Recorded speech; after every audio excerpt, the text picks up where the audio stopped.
Before we dive into this spine-chilling story, I want to invite you to subscribe to the Disturbing Stories channel. Here, you'll find the most disturbing and engaging tales that will make you think twice before going to bed. If you're into horror and suspense stories, hit that like button and share this video with someone who loves this kind of content too. Now, get ready for a story that will make you terrified of riding a bus at night. It was a night like an why other, or at least, that's what I thought. I worked as a school bus driver, taking the same route every day.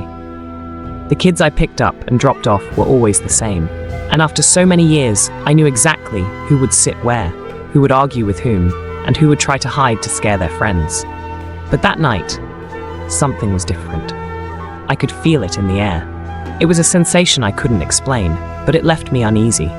While waiting, for the kids to come out of school, a light fog began to form on the road, something I had never seen at that time of year. A sense of discomfort took over me, but as always, I ignored it and went on with my routine. The kids got on the bus, excited as usual, but there was a strange silence in the air, something I only noticed later. I started the engine and began our trip back. The road we traveled was surrounded by a dense forest, and at night, the shadows of the trees danced under the bus lights, creating shapes that seemed to move on their own. I always joked with the kids, saying that those who misbehaved would be taken by the shadows. But that night, I would regret saying that so many times. As we moved along the road, the fog became thicker, making it difficult to see more than a few meters ahead. The kids, perhaps sensing the same discomfort I did, started to get quiet, something totally out of the ordinary. Suddenly, I heard a loud noise, like something heavy had fallen on the bus roof. I slammed on the brakes, making everyone grab onto their seats. I looked in the rearview mirror and saw the frightened eyes of the kids reflecting my own unease. I decided to get out of the bus to check what had happened. As I walked around the vehicle, the silence of the forest was deafening. There was no wind, no sound of animals, just the heavy breathing of the kids inside the bus, which I could hear through the open windows.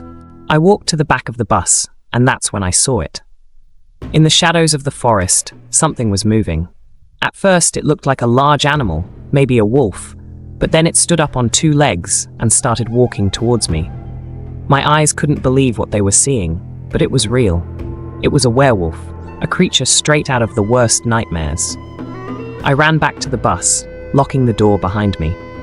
The kids started asking what was going on, but I couldn't tell them the truth. How could I? Who would believe it? I started the engine, and as soon as I did, the werewolf slammed into the side of the bus with a force that shook the entire vehicle.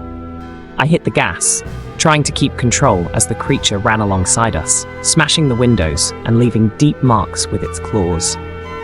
The kids started screaming in terror, and I tried to calm them, but I was terrified myself. The road seemed to stretch on endlessly, and the thick fog made it impossible to see where we were going.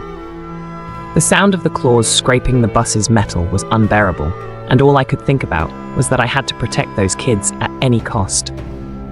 In a moment of desperation, I sharply turned the steering wheel, leaving the road and entering a narrow trail I knew well.